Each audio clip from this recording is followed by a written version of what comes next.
kembali mengupgrade diri kita supaya menjadi manusia yang bermakna, tentunya manusia yang memberikan bermanfaat di lingkungannya.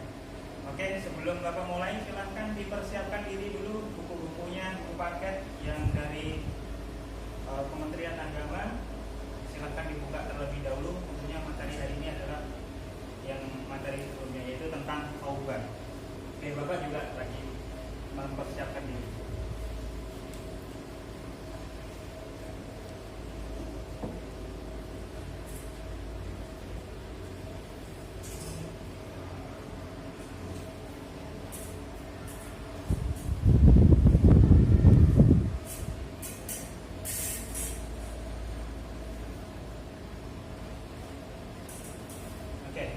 Ketua kelas silakan memimpin doa terlebih dahulu. Terima kasih. Untuk hari ini, Andi ini kemana nih Andi ini? Oh sakit, oh semoga cepat sembuh. Kita doakan sama-sama. Oke, cuma Andi aja ya. Semoga yang lain tetap bersemangat untuk mengejar mimpinya melalui apapun itu. Terutama sekarang kita materi tentang taubat. Oke, selanjutnya yaitu adalah melanjutkan dari materi kemarin, yaitu asma wa sifat. Sekarang tentang taubat. Apa sih taubat itu? Apa saja yang dibahas di dalam taubat itu? Yang pertama adalah pengertiannya. Kita harus kenal dulu. Tak kenal maka tak sayang. Makanya harus kenal dulu. Kemudian dalilnya apa? Dasarnya apa? Jadi kalau sesuatu orang ngomong itu harus punya dasar ya, supaya kuat, supaya punya pendirian. Yang berikutnya adalah tentang apa? Jenis dan syaratnya. Syarat-syaratnya bertaubat itu apa? Bagaimana? Kemudian selanjutnya adalah tentang dampak positif ketika orang itu bertaubat tentunya. Yang berikutnya adalah pembiasaan. Bagaimana kita membiasakan diri kita bertaubat. Oke. Selanjutnya yaitu adalah kompetensi dasar. Pasti kompetensi dasar di dalam materi kita yang bertaubat ini. Yang satu, menghayati pentingnya taubat sebagai fondasi perjalanan rohani yang harus dilakukan. 1.3, 2.3 menunjukkan sikap jujur, tanggung jawab sebagai implementasi pemahaman tentang taubat. Selanjutnya, menganalisis hakikat syarat-syarat kedudukan taubat sebagai fondasi perjalanan rohani. Yang selanjutnya, menyajikan hasil analisis tentang hakikat syarat dan kedudukan taubat. Ini kompetensi yang harus ada di dalam materi kita hari ini. Kemudian indikator pencapaian kompetensi. Setelah belajar itu apa sih yang harus didapat? Yaitu meyakini pentingnya taubat sebagai fondasi perjalanan rohani yang harus dilakukan oleh setiap muslim.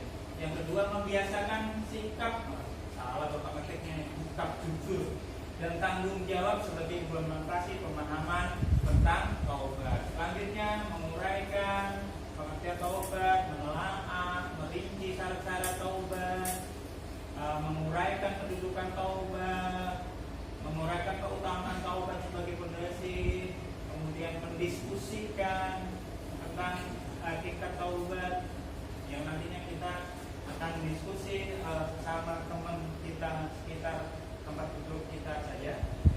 Yang selanjutnya adalah tujuan. Nah, ini tak kalah pentingnya. Tujuan daripada taubat adalah yang pertama, kita harus ngerti taubat itu apa sih. Kemudian mengemukakan dasar taubat. Dasarnya taubat itu apa? Kok ada yang tidur? Wah, cuci muka dulu dong. Menyebutkan syarat taubat. Kemudian menyimpulkan hikmah taubat. Kemudian yang selanjutnya melafalkan doa taubat dengan benar. Jadi nanti kita terakhirnya ada tugas, yaitu kita mengamalkan doa taubat. Oke. Selanjutnya adalah kenal ini ya, yang namanya ini. Ini gambar tentang apa? Nah, fenomena sekarang adalah FOMO di kafe.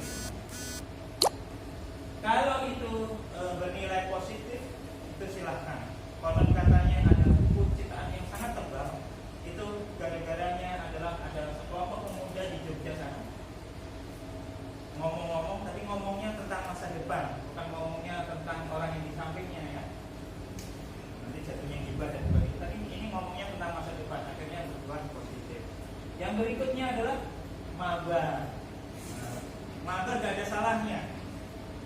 Karena itu gak ada salahnya, terutama ketika kita berdakwah melalui media. Tapi yang kebanyakan ini yang bahaya nih. Apa ini? Anjrit, terus apa lagi? Monyet, wah, binatang-binatang kecil keluar dari mulut kita dan macam-macam ketika mabar itu membawa teman dan sebagainya. Ya inilah gambar yang harus diamatin, apa yang kita peroleh, bagaimana pendapat kalian tentang gambar di atas. Gambar-gambar itu mempunyai nilai positif atau negatif itu ada di sekitar kita ya, bahkan kita sendiri kadang-kadang melakukan itu karena asik ya. Oke, pertama pengertian tentang taubat. Taubat dari bahasa Arab yaitu tawwaba, artinya kembali.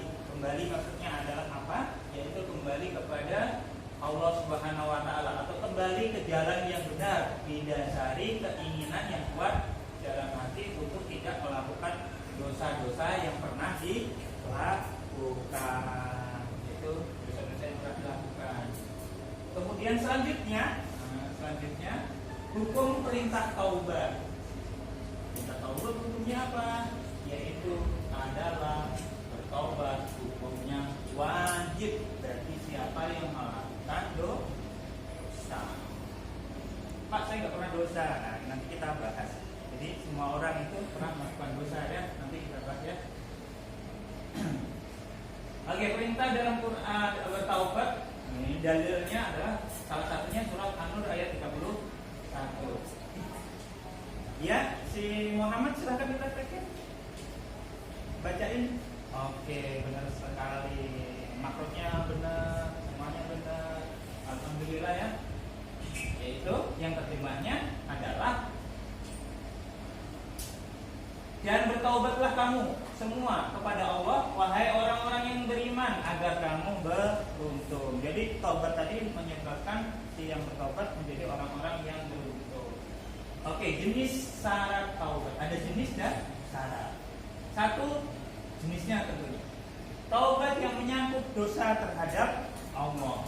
Yang pertama adalah meninggalkan perilaku dosa itu sendiri. Artinya kan tadi pengertiannya kembali, artinya ya ditinggalkan apa yang dilakukan tadi.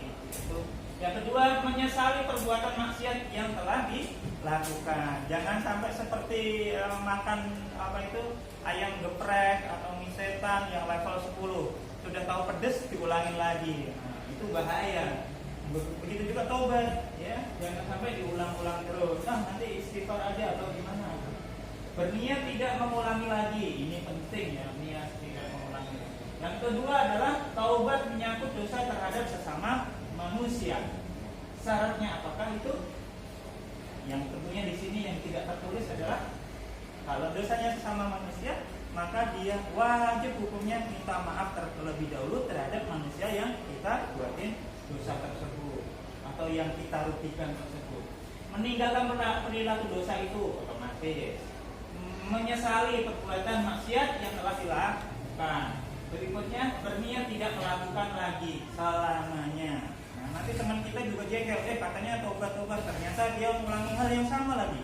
Ini omdo ini katanya, itu kan yang sering kita lakukan.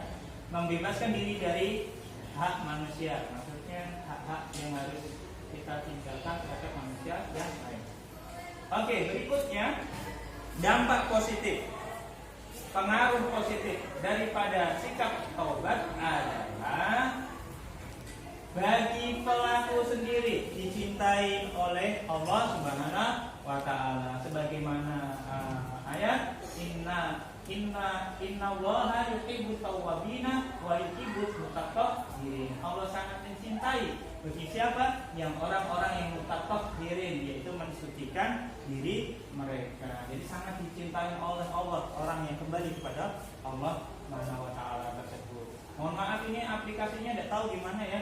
I-nya, alifnya ini nggak bisa ketulis sama bapaknya. Nah, munculnya gini ya maksudnya. Kemudian yang kedua adalah meningkatkan semangat hidup baru. Nah, setelah melakukan hal-hal yang negatif tadi, ketika orang bertaubat maka dapat meningkatkan semangat hidup baru. Yang berikutnya mendapatkan kepercayaan dari masyarakat. setelah orang bertaubat yang dulunya pendusta, ternyata dia memperbaiki dirinya, maka akan menjadi kepercayaan. Namun ketika orang itu berdusta dan suka berdusta, maka ketika apa yang diucapkan walaupun itu benar, maka dia tidak mendapatkan kepercayaan dari masyarakat. Kebalikannya ini ya. Oke, berikutnya adalah hati menjadi tentram. Kemudian otomatis ya, ketika orang itu illa bidzikrillah tatmainnul qulub, maka ketika ingat-ingat Allah maka hatinya jadi tentram. Apalah arti fasilitas hidup kita punya banyak, tapi kalau hatinya tidak tentram, percuma ya, hatinya gersang. Kayak yang baru-baru ini ada siapa itu bintang Korea yang cewek itu ternyata matinya bunuh diri.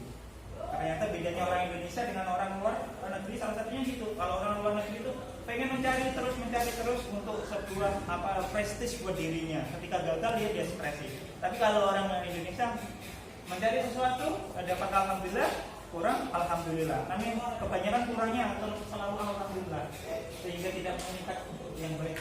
Itu kejelekannya orang Indonesia.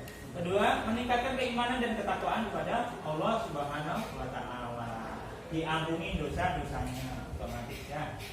Kalau orang benar-benar bertaubat tadi. Bagi orang lain, keluarga, kerabat, masyarakat, tercemar perbuatannya dapat tulis namanya. Begini anak-anak semua. Tatkala kita melakukan sebuah dosa, tatkala kita melakukan suatu pelanggaran yang rusak, yang jelek namanya, itu bukan kita sendiri, akan tetapi adalah orang-orang di sekeliling kita. Kalau kita sebagai anak, maka adalah orang tua kita. Mungkin saudara-saudara terdekat, si Anu itu, si A, gini itu, si B itu omongannya seperti apa itu kebun binatang. Banyak maksudnya kecemasan keluarga, lingkungan akan menjadi aman otomatis ya. Oke, cara membiasakan diri bersikap taubat. Yang pertama, tidak menganggap remeh semua kesalahan dan dosa sekecil apapun. Katanya di pepatah bahasa Arab itu kan, bahkan ujung jarum pun dapat meneteskan darahmu. Ini hal yang kecil lama-lama akan menjadi bukit. Kemudian segera berbuat kebaikan setelah melakukan kesalahan, merasa prihatin apabila ada orang lain melakukan kesalahan. Kemudian berikutnya adalah menghindari pergaulan tidak baik atau bergaul dengan orang soleh. Berikutnya mengucapkan istighfar pada kesempatan. Jadi Rasulullah sendiri itu orang yang dijamin masuk surga itu selalu mengamalkan dalam hari-harinya itu tidak lepas yang namanya istighfar sebanyak 100 kali. Astagfirullahaladzim, astagfirullahaladzim, astagfirullahaladzim. Jadi anak-anak semuanya mungkin lagi menunggu bapaknya, mungkin lagi menunggu jemputan, mungkin lagi dimanapun kongo-kongo. Walaupun kita dalam hakikatnya mulut kita berbicara dengan orang lain, hati kita bergumam astagfirullahaladzim, astagfirullahaladzim, astagfirullahaladzim. Kalau yang lainnya mungkin shollu ala nabi, atau kalian punya amalan-amalan yang lain. Nah, silahkan ya. Oke, yang mau ke belakang silahkan ke belakang dulu. Silahkan. Oke, selanjutnya doa taubat. Yaitu adalah ada banyak sekali doa taubat. Mungkin salah satunya sudah kalian amalkan, Rabbana dzalamna anfusana wa illam taghfir lana wa tarhamna lanakunanna minal khasirin. Itu yang sering ya ketika setelah sholat. Nah, jangan lupa ya, katanya orang yang tidak suka berdoa atau lancing, assalamualaikum lancing. Tanda-tandanya enggak ya. Tanda-tandanya dia seolah-olah dia sombong, seolah-olah enggak butuh Allah Subhanahu wa Ta'ala. Makanya sempatkan diri kita walaupun sedikit doanya, tapi usahakan untuk ketika habis sholat jangan langsung pergi. Ini doa taubat ada banyak banget. Oke, di penghujung ini mungkin ada pertanyaan. Oke ya Adi, silahkan. Mungkin Cik Ali mau jawab. Ya betul sekali Cik Ali, betul sekali. Oke, selanjutnya sebagai penutup, mungkin hanya ini yang dapat disampaikan, yaitu tobat artinya kembali kepada Allah Subhanahu wa Ta'ala. Terus kemudian jangan lupa minggu depan kita setoran tentang doa taubat supaya kita amalkan dalam hari-hari kita, minggu-minggu kita. Supaya apa? Kita yang namanya diri ini, Rasulullah aja yang dijamin masuk surga selalu istighfar 100 kali minimal, apalagi diri kita. Kita tidak lepas yang namanya HP. Kalau kita melihat HP ada tayangan beribu tayangan di situ. Apalagi kalau suka mabar, entah mulut yang mana, hewan yang mana yang kita sebut. Makanya iringilah dirimu, hiasilah dirimu, lidahmu dengan membaca istighfar.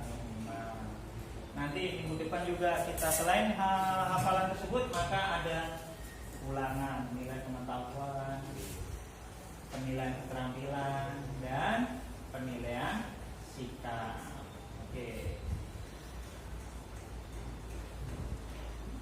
Oke, sebelum kita mulai, ada pertanyaan lagi? Oke. Oh, terima kasih, paham semuanya, anak-anakku yang hebat, yang luar biasa. Semoga kita dimudahkan oleh Allah.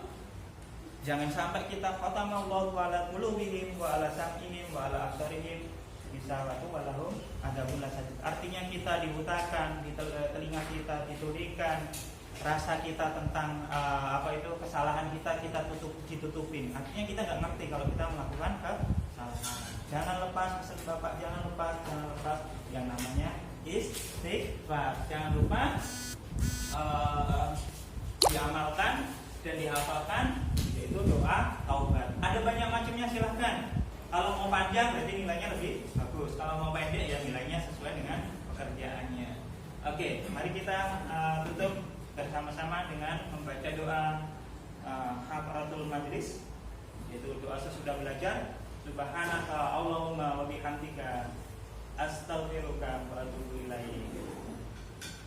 Oke. Jangan lupa sambung silaturahmi ya kepada akunnya Bapak. Ini ada Facebook, ada IG, ada YouTube.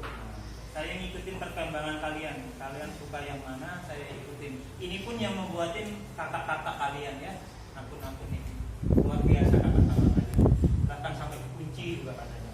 Kecuali yang Facebook ini orang tua ini generasi. Kalau kalian kan generasi Z, mainannya beda dengan saya. Terima kasih. Wassalamualaikum.